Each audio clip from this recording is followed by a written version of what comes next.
Hello' everyone আজি মুখ্যমন্ত্ৰী মহিলা উদ্যমিতা অভিযান এই ফৰ্মখন ফিলআপ কৰা মই এটি ভিডিঅ' আপোনালোকৰ ওচৰত লৈ আহিছোঁ আৰু মোৰ ভিডিঅ'টো আপোনালোকে শেষলৈকে চাই থাকিব।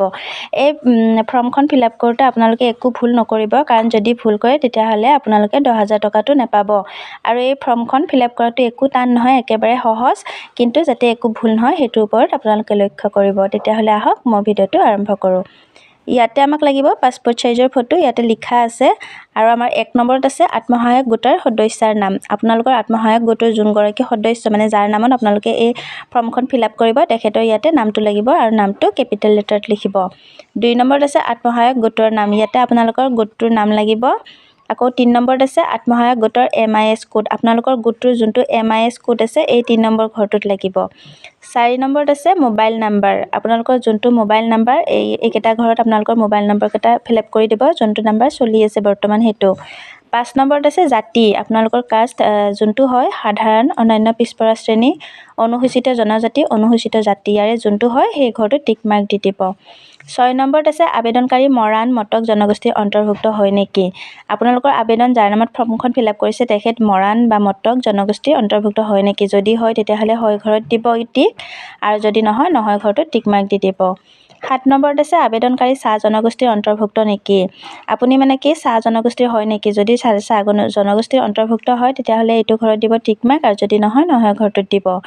8 নম্বৰত আছে ছেভিংছ বেংক একাউণ্ট নম্বৰ। আপোনাৰ যোনটো বেংকৰ একাউণ্ট নম্বৰ আছে ইয়াতে এই ঘৰকেইটাত ফিলআপ কৰি দিব নম্বৰকেইটা। 9 নম্বৰত আছে বেংকৰ নাম। আপোনালোকৰ বেংকটোৰ নাম দি দিব ইয়াতে। 10 নম্বৰত আছে শাখাৰ নাম। আপোনালোকৰ যোনটো ব্ৰাঞ্চ শাখা আছে সেই শাখাৰ নামটো ইয়াতে লিখি দিব।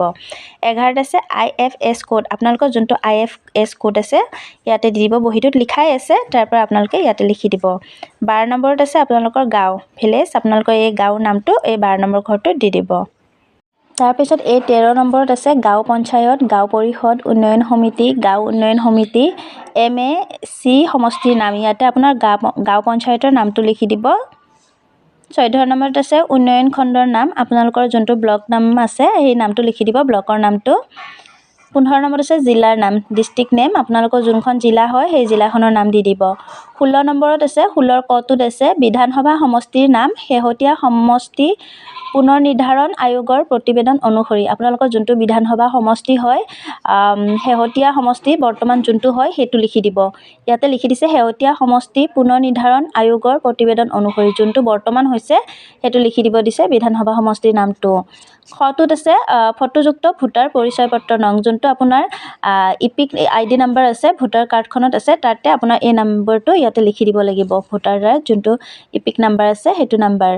গটো আছে ভোট গ্ৰহণ কেন্দ্ৰৰ নাম। আপোনাৰ মানে য'ত ভোট গ্ৰহণ কৰে, য'ত ভোট দিয়ে তাতে আপোনাৰ কেন্দ্ৰৰ নামটো লাগিব। ঘটোত আছে ভোট গ্ৰহণ কেন্দ্ৰৰ নং। আপোনাৰ যোনটো ভোট গ্ৰহণ কেন্দ্ৰ আমি য'ত ভোট দিওঁ, আপোনালোকে য'ত ভোট দিয়ে তাতে এটা নাম্বাৰ আছে, সেই নাম্বাৰটো ইয়াতে দিব লাগিব। 17 নম্বৰত আছে সন্তানৰ সংখ্যা যদি প্ৰযোজ্য হয়। আপোনাৰ সন্তানৰ সংখ্যা লিখিব দিছে। 18 নম্বৰটোত আপোনাৰ যেইজন সন্তান আছে সেইজন সন্তান ইয়াতে লিখি দিব। 18 নম্বৰত আছে বিদ্যালয় যোৱা 3 পৰা 14 বছৰ বয়সৰ কন্যা সন্তান সংখ্যা যদি প্ৰযোজ্য হয়। আপোনাৰ 18 নম্বৰত আছে বিদ্যালয়ত মানে যোৱা আপোনাৰ যদি 3 পৰা 14 বছৰ বয়সৰ কন্যা সন্তান আছে তেতিয়াহ'লে ইয়াতে আপোনাৰ সংখ্যাকেইটা লিখি দিব দিছে। 19ত আছে বিদ্যালয়ত কন্যা সন্তানৰ নামভৰ্তি কৰোৱা হৈছেনে নাই, যদি প্ৰযোজ্য হয়। আপোনাৰ বিদ্যালয়ত কন্যা সন্তানৰ নামভৰ্তি কৰা হৈছেনে নাই, যদি হৈছে তেতিয়াহ'লে য়েছ, আৰু যদি হোৱা নাই ন'টোত আপুনি ইয়াতে ক্লিক কৰি দিব।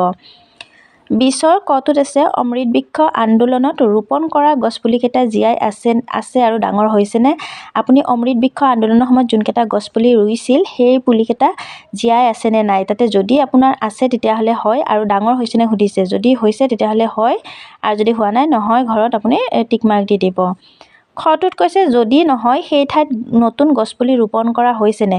যদি ধৰক আপোনাৰ এই প্ৰথমতে গছপুলি ৰোৱাৰ পিছত মৰি গৈছে, তাতে যদি আপুনি নতুন গছপুলি ৰুইছেনে ৰোৱা নাই সেই কথাটো সুধিছে। যদি আপুনি ৰুইছে তেতিয়াহ'লে য়েছ, আৰু যদি নহয় ন'টোত দিব। 21 নম্বৰত কৈছে 2021 চনৰ আগতে লোৱা মাইক্ৰ' ফাইনেন্স ঋণৰ বাহিৰে আত্মসহায়ক গোট, গ্ৰাম্য সংগঠন, মণ্ডল পৰ্যায়ৰ সংগঠন, বেংক বা আন কোনো বিত্তীয় প্ৰতিষ্ঠানৰ পৰা লোৱা যিকোনো ঋণ পৰিশোধ হোৱা নাই নেকি। আপুনি 2021 চনৰ মানে আগতে লোৱা মাইক্ৰ' ফাইনেন্সটোৰ বাহিৰে আত্মসহায়ক গোট, গ্ৰাম্য সংগঠন, ইয়াৰ পৰা আপুনি যেতিয়া লোন লৈছে তাৰ ঋণ পৰিশোধ হৈছেনে হোৱা নাই, যদি হৈছে য়েছ, আৰু যদি হোৱা নাই ন'। 22ত কৈছে পুঁজিৰ দ্বাৰা গ্ৰহণ কৰিবলগীয়া অৰ্থনৈতিক কাৰ্যকলাপ, মানে আপুনি এই 10,000 টকাটো যে পাব, এই 10,000 টকাটো আপুনি কি কামত লগাব বা কিহত মানে ব্যৱহাৰ কৰিব, তাতে আপুনি ইয়াতে লিখিব লাগিব। ইয়াতে লিখা আছে কি আমাক চি ছেকশ্যন চিট চাব দিছে, আমি ছেকশ্যন চিটো চাম। ইয়াতে আমাক চি ছেকশ্যন চাব দিছিল 22 নম্বৰত। আপুনি যেতিয়া 10,000 টকাটো পাব সেইটো আপুনি কি কামত খটাব, ইয়াতে লিখা আছে দুগ্ধজাত সামগ্ৰী ব্যৱসায়, ছাগলী পালন, গাহৰি পালন, ঘৰুৱাভাৱে পশুপালন, ইয়াতে বিভিন্ন ধৰণৰ লিখা আছে। আপুনি সেই পইচাটো কি কামত লগাব তাৰে আপুনি সেইখিনি লিখিব লাগিব 22 নম্বৰ ঘৰত যোনটো আপুনি কৰিব। ইয়াতে লিখা আছে কামবোৰ, চাই কিনে আপুনি লিখি দিব। ইয়াত লিখিব লাগিব কটোত আছে মই শ্ৰীমতী, ইয়াতে আপোনাৰ নামটো দিব। স্বামী বা পিতৃ আপোনাৰ দেউতা বা হাজবেণ্ডৰ নামটো ইয়াতে দি দিব লাগিব। ইয়াৰ দ্বাৰা ঘোষণা কৰিছোঁ যে ওপৰত প্ৰদান কৰা তথ্যসমূহ মোৰ জ্ঞান আৰু বিশ্বাস অনুসৰি সত্য। ওপৰত যোনখিনি আমি ফিল আপ কৰিছোঁ সেইখিনি সত্য। আপোনাৰ নামটো ইয়াত লিখিব আৰু আপোনাৰ তাত যাৰ নাম আছে স্বামী বা পিতৃ, যাৰ নাম আছে তেওঁৰ নামটো লিখি দিব। তাৰপিছত ইয়াতে আছে আপোনাৰ তাৰিখ, ইয়াতে তাৰিখ লিখি দিব আৰু ইয়াতে আপোনাৰ ঠাইখিনিৰ নাম লিখি দিব। ইয়াতে আপোনাৰ চহী লাগিব, আবেদনকাৰী স্বাক্ষৰ, যাৰ নামত আপুনি ফিল আপ কৰি আছে বা আপুনি যদি নিজৰ কাৰণে ফিল আপ কৰি আছে ইয়াতে আপোনাৰ চহীটো লাগিব। এতিয়া এই সংকল্প পত্ৰ 1 ইয়াতে লাগিব, ইয়াৰ দ্বাৰা মই শ্ৰীমতী, ইয়াত আপোনাৰ নামটো লাগিব। ইয়াত পিতা স্বামী, আপোনাৰ ইয়াত দেউতা বা আপোনাৰ হাজবেণ্ডৰ নামটো লাগিব। ইয়াতে আপোনাৰ বয়স, আপোনাৰ প্ৰথমতে ফিল আপ কৰোঁতে যদি আপুনি পিতাৰ নাম লিখিছিল তেতিয়া আপুনি পিতাৰ নামটো লিখিব, যদি স্বামীৰ নাম লিখিছিল আপুনি স্বামীৰ নামটো লিখিব। বিয়া হোৱাসকলেতো স্বামীৰ নামে লিখিব আৰু যোনসকলে বিয়া হোৱা নাই তেখেতসকলৰ দেউতাৰ নামটো লিখি দিব। ইয়াতে বয়স, আপোনাৰ বয়সটো লাগিব আৰু ইয়াত আপোনাৰ গোটৰ নামটো লাগিব আৰু ইয়াতে আপোনাৰ MIS কোডটো লাগিব। তাৰপিছত ইয়াতে লাগিব আবেদনকাৰীৰ স্বাক্ষৰ, আপোনাৰ চহীটো লাগিব। এতিয়া সংকল্প পত্ৰ 2 ইয়াতো একেই, আপোনাৰ নামটো লাগিব ইয়াতে, আৰু ইয়াতে আপোনাৰ দেউতা বা হাজবেণ্ডৰ নামটো লাগিব। ইয়াতে আপোনাৰ বয়স লাগিব আৰু ইয়াত আপোনাৰ গোটৰ নামটো আৰু ইয়াত MIS কোড আৰু ইয়াতে আবেদনকাৰী স্বাক্ষৰ, আপোনাৰ চহী লাগিব। এইখিনি একেই হয়, একেই ছেম টু ছেম, একেই এনেকৈ ফিল আপ কৰিব। ইয়াতে আছে সংকল্প পত্ৰ 1 আৰু সংকল্প পত্ৰ 2, এইখিনি নালাগে। আমি যিহেতু সংকল্প পত্ৰ 1 আৰু সংকল্প পত্ৰ 2 কৰিলোঁ, যদি ইংলিছত ফৰ্মখন ফিল আপ কৰে তেতিয়াহ'লে এইখিনি কৰিব, অসমীয়াখিনি নকৰিব।